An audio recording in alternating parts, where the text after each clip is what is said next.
कंस को पता चला कि मेरा काल गोकुल में जन्म ले चुका है, तो कंस ने दूतों को भेजा कि भैया जा करके सब बच्चों को मारो। बोले इस कार्य को करेगा कौन?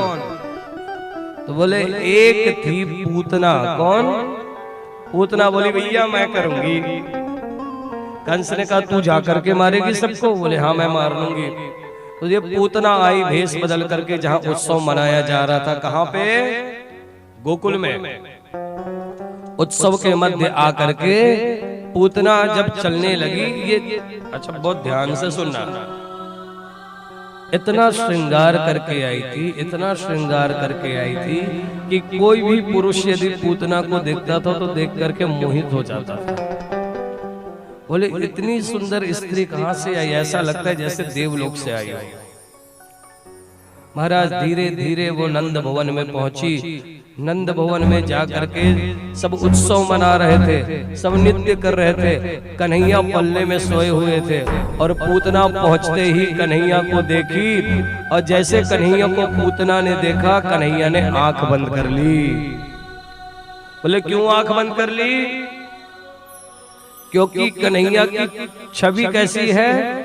बाकी अदा है कि जो भी उसको देखता है और आंखों में देखता है वैसे ही दीवाना हो जाता है। तो भगवान ने पहले आंख बंद तो इसलिए करी क्योंकि आंख खुला रहता तो पूतना जो मारने आई है वो प्यार कर बैठती, तो मार तो पाती नहीं, उल्टा साथ में रहने को कहती। इसलिए पूतना का प्यार ना हो जाए, कन्हैया पूतना से प्यार ना करने लग जाए, इसलिए कन्हैया ने आंख बंद कर ली। दूसरा, कन्हैया ने इसलिए आंख बंद करी क्योंकि पूतना जितने बच्चों को मारते हुए आई थी उन सब बच्चों का स्मरण करने लगे भगवान को, इनको वैकुंठ भेजने उसकी व्यवस्था किया जाए।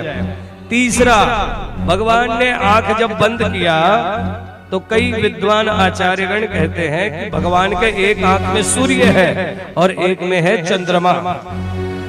तो भगवान के सूर्य ने विचार किया कि जो भगवान को मारने ऐसे पापनी को मैं कभी नहीं देखना चाहूंगा, इसलिए सूर्य ने अपने आप को बंद किया, और चंद्र ने भी यही विचार किया कि मैं ऐसी दुष्टा को दर्शन भी नहीं करना चाहता।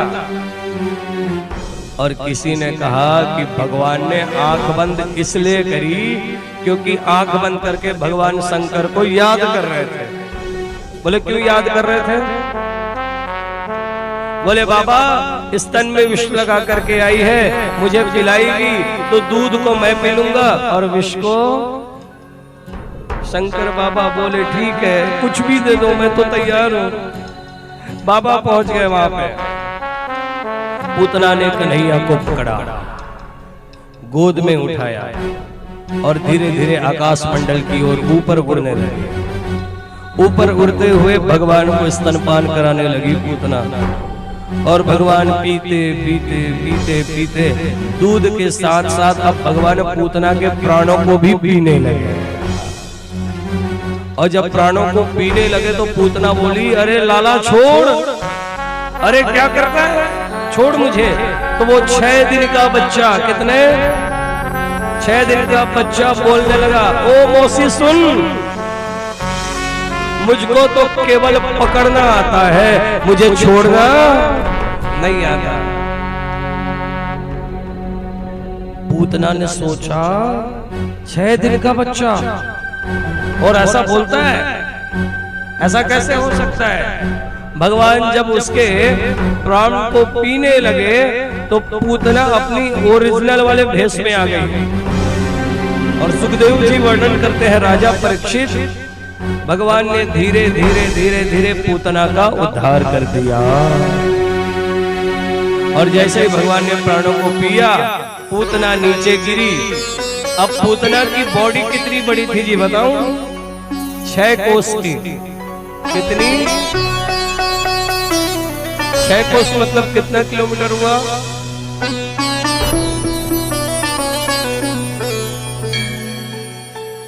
आजू बाजू से क्यों पूछते हो? या तो गलत बोलोगे या सही बोलोगे।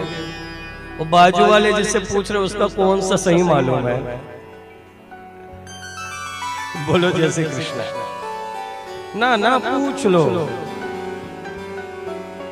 बताए क्या? नहीं पता।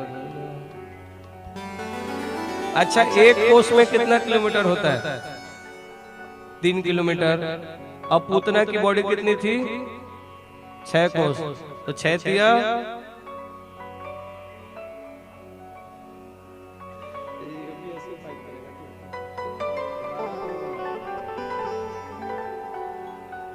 बोलो जय श्री कृष्ण। तो 18 किलोमीटर की उसकी शरीर थी। अब थोड़ा सा विचार कीजिए कि 18 किलोमीटर इतना लंबा उसकी बॉडी है, तो हाथ कितने किलोमीटर के रहे होंगे? हाँ, वो 18 किलोमीटर की पूतना के स्तन पर भगवान इतने नन्हे से 6 दिन के बच्चे, और 6 दिन का बच्चा कितना बड़ा होता है हो, वो स्तन पे खेल रहा है। जब पूतना गिरी तो बहुत धड़ाम की आवाज आई, जम की आवाज आई, तो सब गोकुल वाले दौड़ करके आए कि क्या गिरा क्या गिरा क्या गिरा। और वो गिरी थी ना, वहां पे सब चंदन के वृक्ष लगे हुए थे। किसके? चंदन के। तो उसको जलाने का काम वही आया जो टूटा हुआ था ना, बस उसमें माचिस मार दिया गया। बोलो जैसे कृष्ण। और जब पूतना जली तो उसके शरीर से चंदन की खुशबू आने लगी। बोलो क्यों? तो आप लोग बोलोगे लकड़ी में गिरी थी इसलिए, है ना? आप कभी गिर के देखना, चंदन की लकड़ी में खुशबू आती है क्या? बोलो जय श्री कृष्ण। और जी साक्षात परमपिता परमेश्वर जगदीश्वर भगवान बाल कृष्ण ने जिसे मुख लगाया हो, जिसकी गोद में भगवान समाया हो, जिसका स्तन पान किया हो, सोचो उसके शरीर में खुशबू किसकी रहेगी? भगवान की छवि कैसी है? कस्तूरी तिलकम ललाट पटले वक्षस्थले कौस्तुभम नासाग्रे वरमौक्तिकम करतले वेणु करे कंकणम सर्वांगे हरिचंदनम सुललितम हो कंठे च मुक्तावली गोपस्त्री परिवेष्टितो विजयते गोपाल चूड़ामणि।